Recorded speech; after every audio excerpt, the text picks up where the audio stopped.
ଶୁଣନ୍ତୁ ଶୁଣନ୍ତୁ ସାର୍ ତମ ପାଖରେ ରିପୋର୍ଟ ନାହିଁ ସବୁ ଲୋକଙ୍କୁ ଆମ ସାର୍ ଶୁଣନ୍ତୁ ସାର୍ କହୁଛନ୍ତି ତମେ ଆଜି ସାରିକି ଯିବ ଆମେ 7ଟାରେ ଅଛି କଟୁଛୁ 3 ଦିନ ହେଲା କଟୁଛୁ ଆମ କତିକି ଲୋକ ନାଇଁ ସାର୍ ଶୁଣନ୍ତୁ ଆପଣ ଖଟୁଛନ୍ତି କଣ ଦାନ କରି କରୁଛନ୍ତି କି ପବ୍ଲିକ ଦରମା ନଉଛନ୍ତି ଆପଣ ପବ୍ଲିକ ଦରମା କଣ ଆମେ କଣ ଶୋଇବ ଚିନ୍ତାଉଛୁ ଆମେ ଶୋଇବ ଚିନ୍ତାଉଛୁ ସେଇଟା ତ ଆମେ ପଚାରୁଛୁ ଆପଣ କଣ କରିଛନ୍ତି ସାର୍ ଗୋଟେ ରିପୋର୍ଟ ନେବେ କୋଉ ସାର୍ କୋଉ ରିପୋର୍ଟ ନେବେ କୋଉ ସାର୍ ଗୋଟେ ଆମ ଆଡିଶନାଲ ସବ୍ କଲେକ୍ଟର କଲେକ୍ଟରଙ୍କୁ ନମ୍ବର ମାଗୁଛୁ ଦେଲେ ଆମେ ରିପୋର୍ଟ ପଚାରିବୁ ନମ୍ବର ନେବେ ବଡ ବାବୁ ପଠେଇଲେ ଖଟୁ ବାବୁ ଗତି ଯାହା ନିୟମ ସେଇ ହିସାବରେ ଯାଅ ବଡ ବାବୁ ପଠେଇଲେ ଖଟୁ ବାବୁ ଗତି ବଡ ବାବୁ ଖଟୁ ବାବୁ ଗତି ପଠେଇଲେ ନମ୍ବର ଦବା ପାଇଁ ପଚାରୁନାହାନ୍ତି ଆଙ୍କର ଭୁଲ ମୋ ପାଖରେ ନମ୍ବର କୋଉଠୁ ଆଇଲା ତମେ ସାର୍ଙ୍କ ନମ୍ବର ଦଉନ ନହେଲେ ପଚାରୁନ କହୁନ ସାର୍ କୋଉଠି ଅଛନ୍ତି ସେଇଠି ଯିବେ ଦେଖ ଭାଇ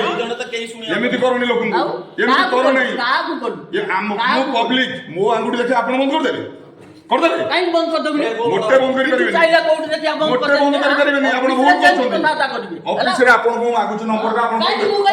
କଣ ହବ କାଇଁ ମୁଁ ନମ୍ବର ଦବ କାଇଁ ମୁଁ ନମ୍ବର ଦବ ଆପଣ ଅଫିସରେ ଅଛନ୍ତି ମୁଁ ଦେବି ନାହିଁ ନମ୍ବର କଣ କରିବେ ଆପଣ ନମ୍ବର ଦେବେନି ତ ସେଇ କଥା ମୁଁ କଲେକ୍ଟରଙ୍କୁ ଭିଡିଓ ଫରୱାର୍ଡ କରୁଛି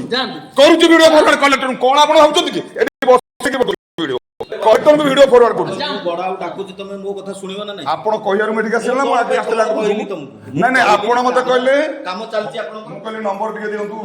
ଆଡିଶନାଲ କଲେକ୍ଟରଙ୍କର ଆପଣ ମତେ କହିଲେ ଯେ କାଲି ସେମିତି 4 ଜଣ ଲୋକ ଆଇଥିଲେ ଏଠି ଅଧଘଣ୍ଟା ଡିଷ୍ଟର୍ବ କଲେ ଡିଷ୍ଟର୍ବ କଲେ ଆପଣ କାମ କରୁଛନ୍ତି ଆପଣଙ୍କୁ ଡିଷ୍ଟର୍ବ କରାହଉଛି କାଲି 100 ଜଣ ଲୋକ ଆସିବେ ଏଠିକି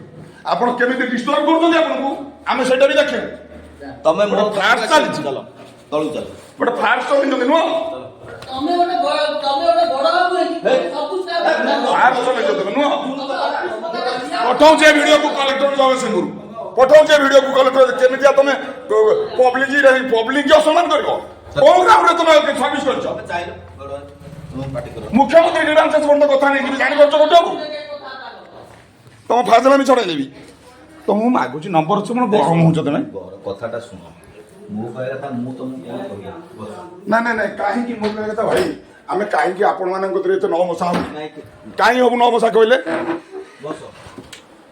ଆମେ କଣ ନମ୍ବରଟା ମାଗିଲେ ଆପଣଙ୍କୁ ଆପଣଙ୍କ ସମ୍ମାନ ପଳଉଛି କଥାଟା ଶୁଣ ମୁଁ କଣ କହିଲି ତମକୁ ଆପଣ କହିଲେ ବଡ ଭାଇ ନାଇଁ ମୁଁ କହିଲି ବଡ ଭାଇ ବର୍ତ୍ତମାନ କାମ ଚାଲିଛି ଅଧିକ ଜାଣିବା ପାଇଁ ସାରଙ୍କ ସହିତ ଯୋଗାଯୋଗ କରନ୍ତୁ ଏଇଆ କହିଛି ନା ନାଇଁ ତୁମେ କହିଲ ସାର୍ କୋଉଠି ଅଛନ୍ତି ମୁଁ କହିଲି ସାର୍ ଏବେ ଥିଲେ ଏଇଠି ଲ୍ୟାଣ୍ଡ ଆକ୍ୱିଜିସନରେ ଅଛନ୍ତି ଯାଅ ସେଠି ଦେଖା ହିଁ କଥାବାର୍ତ୍ତା ହିଁ ଯିବ ମୋ କହିବା କଥା ଆମ ତରଫରୁ ଯେତିକି ବିବରଣୀ ଜାଣିବାକୁ ଚାହିଁବ ସେଇଠି ମୁଁ ଆପଣଙ୍କୁ ମାଗିଲି ମୁଁ ତାକୁ ବ୍ୟାକ୍ କରିପାରିବିନି ମତେ ଟିକେ ସାରଙ୍କ କଣ୍ଟାକ୍ଟ ନମ୍ବର ଦିଅ ନା ଆପଣ ଖଟୁଆଠୁ ନେଇଯାଆନ୍ତୁ ହଉ ହେଲା ଯଦି ନମ୍ବର ସିଏ ନଦେଲା ଆପଣ ତ ମୋ ପାଖକୁ ଆଇଥାନ୍ତେ ମୁଁ ନମ୍ବର ଦେଇଥାନ୍ତି ନାଇଁ ନମ୍ବର ସେ ନଦେଲେ ମାନେ କଣ ତାଙ୍କ ଶ୍ୱଶୁର ଘରେ ଟିକେ ରହୁଛନ୍ତି ନାଇଁ ଯଦି ସାରଙ୍କ ନମ୍ବର ଭାଇ ଭୟଙ୍କର ଅବସ୍ଥା ହବ ଏ ଜିନିଷ 200 ଲୋକ ଆଣି ଠିଆ କରିଦେବି ନାଇଁ ସିଏ ଦେଖିବେ କେତେ ଲୋକ ଠିଆ କଲେ ଆମର କଣ ଅସୁବିଧା ହବ ଏମିତି ବ୍ୟବହାର କଣ ପବ୍ଲିକ କରୁଛ କଥାଟା ପବ୍ଲିକ ଏମିତି ବ୍ୟବହାର କରିବାର କାରଣ କଣ ଯେମିତି କହିଲେ ଅଲ୍ ଆର ପବ୍ଲିକ ସରକାର ସେମିତି କରିଦେଇଥାନ୍ତି ତମେ ଆମେ ପଇସା ଦେଲେ ତମେ ଦରମା ନେବ ଆମକୁ କଣ ଏମିତି ବ୍ୟବହାର କରିବ ଆମକୁ ନମ୍ବର କାରଣ ତମେ ଏବେ କଣ କହିବାକୁ ଚାହୁଁଛ ସାରଙ୍କୁ ଦେଖା କରିବ ନା ନମ୍ବର ନବ ମତେ ଗୋଟେ କଥା ନମ୍ବର ନାଇଁ ନମ୍ବର ଟିକେ ଦେଲେ ମୁଁ ସାରଙ୍କୁ ପଚାରିବି ଆମର କୋଉ ଯାଏ ପ୍ରୋସେସିଂ ହବ ନମ୍ବରଟା ନିଅ ସାରଙ୍କୁ ଏମିତି କରନ୍ତୁନି କାହାକୁ ଆରେ ବଡ ପାଟି କାଇଁ କରୁଛ ସିଏ କଲେ ବଡ ପାଟି